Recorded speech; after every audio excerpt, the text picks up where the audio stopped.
My name is Bill Franke, and while I'm retired from the military, I retired with a rank of Lieutenant JG, and then a few years later I got notification I'd actually made lieutenant.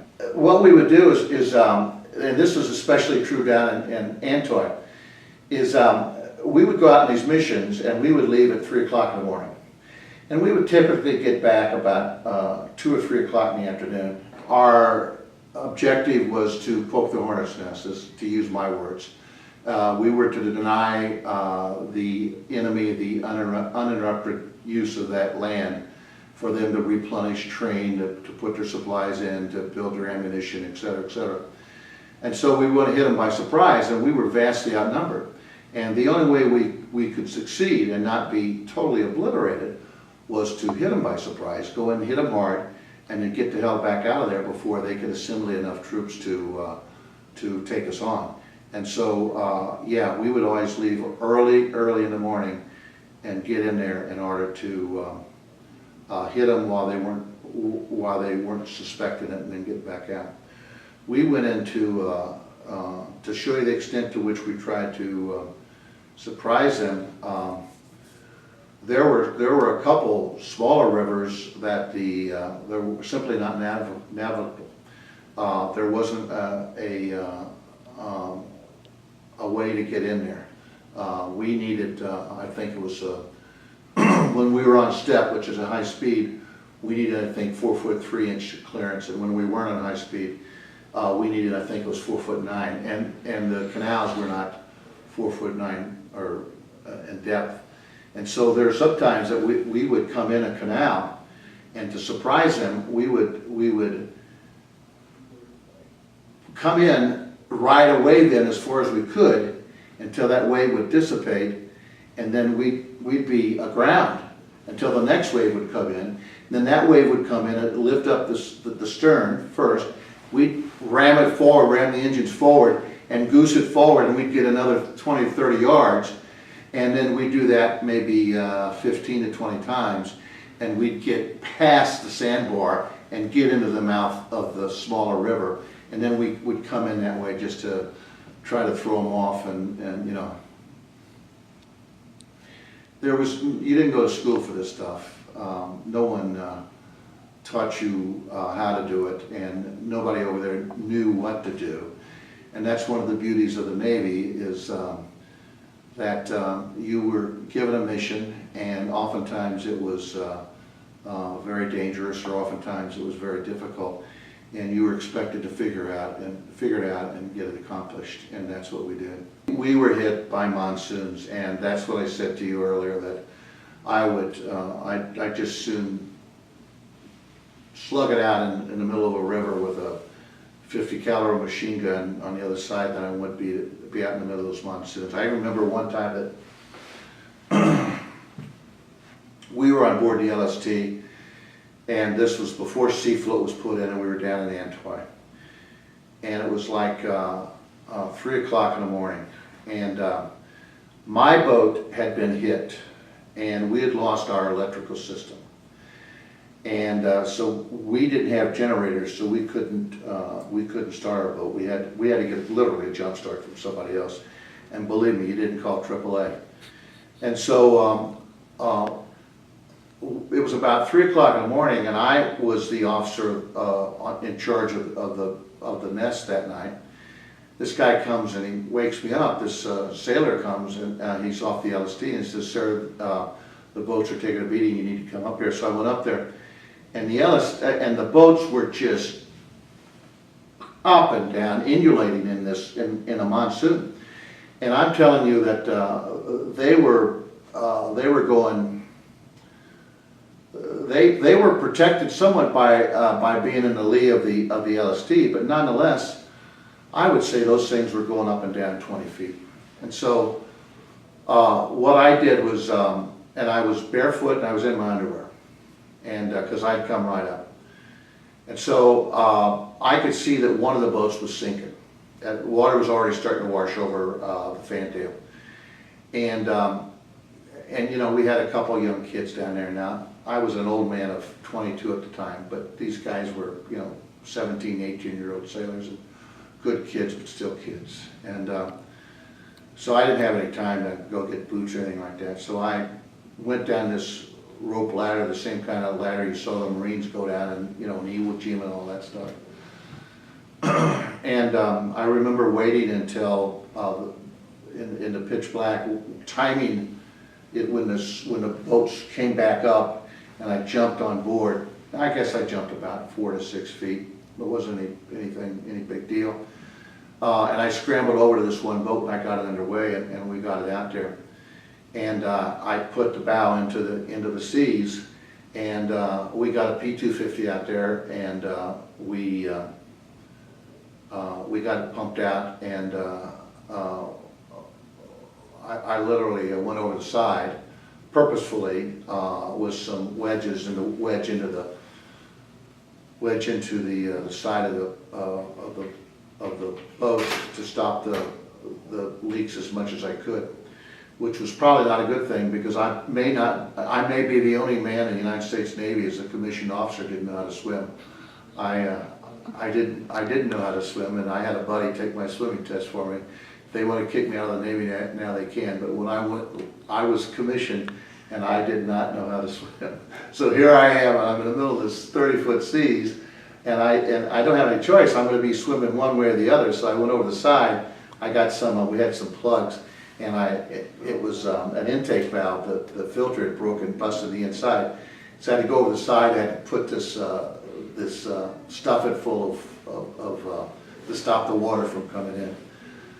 But you're asking about the monsoon, and so what happened then was that I got on board my boat, and we spent, I'm going to say 12 hours fighting this monsoon.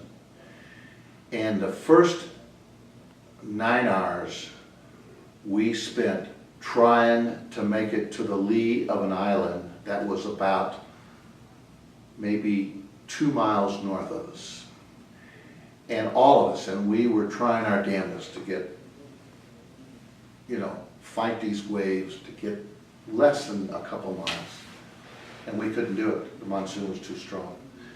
And we didn't want to turn around because the frequency of the waves was such that you could roll a swift boat very easily. So finally a decision was made to come about, and that was a big decision. And so we decided to come about. So all of us, each one of the helmsmen and skippers waited until they saw a good time to come about, and so they would slam down and reverse in one engine and forward the other, and full turn. We all came about and made it successfully. And I can remember after that going with a following sea, and you could literally surf a swift boat. You could get on top of a breaking wave, and you could increase the speed from about 32 knots up to close to 40 knots, and you literally rode the surf of this wave. And when you did it, the top or the forward fourth of your boat would be literally out of the water over this wave. And I can remember standing there and looking down, and I could see down 15 feet, 20 feet below me to the trough of the wave in front of me, because I was on this boat and we were riding a wave, and we were just riding along surfing that. That took a skilled helmsman, but a lot of guys could do that. So we went south as opposed to north, and of course with following seas and monsoon, you can do that real quickly. And we finally got to the lee of an island, and by going south, and then we were all saved. I will give you an anecdote at this point, and I will say to you that I'm not a religious man. But I will tell you that we were in the middle of this horrific monsoon. And if you ever saw the movie The 10 Commandments, where Moses parted the seas, you saw this boiling green water on either side as he went through the Red Sea. And it was just setting up there. That was the impression I got when I was in these troughs. I was looking up at these 30-foot waves on either side of me. The only place I could see daylight was to look straight up. And we're going along, and we're fighting these seas, and we know that if we make, I will tell you, that if our helmsman made an error, we were dead. Because if we slid off one of these troughs askance, the boat would have rolled. And by this time, we were scattered over 10 square miles. No one would know where we were. And beyond that, with us, because we didn't have any batteries, we had no ability for communicating. Again, coming back to, I'm not a religious man, but we hit one wave. And what happened was that the wave was breaking, it was hit us, and it flipped our aluminum flaps on our exhaust manifolds. You got this flap on there so that whenever the pressure, the exhaust is coming out, it pushes that flap up and the exhaust can come out. But if a strong wave comes along, that flap is pushed back down so the water doesn't rush down that manifold and flood your engines. Well, the only time that doesn't work is if you've got a wave that's breaking and it flips that flap up and then goes shooting down your manifolds. And that's what happened to us. And we lost both our engines. And we were dead in the water. And we had no batteries, because remember I told you we had gotten shot up and we had lost our capacity to charge our batteries. And we were dead in the water. And in a matter of 30 seconds, we would be dead, because the next wave would roll us and we would all, drown. It was incredible. The wave stopped. There wasn't another wave. And I looked at my helmsman and I looked at my leading petty officer, and we looked at each other in disbelief. We couldn't believe it.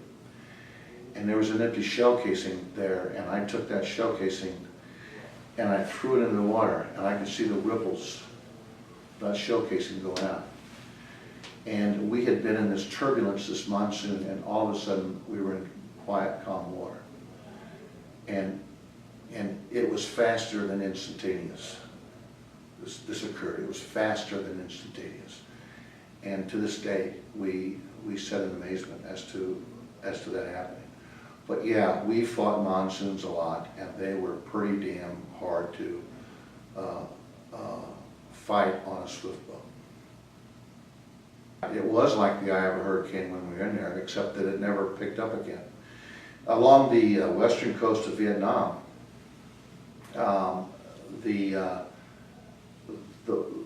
for maybe 20 clicks out, the water doesn't get much deeper than 4 feet. It's really pretty amazing. It's very difficult to navigate that part of Vietnam. And that's the area we were in. And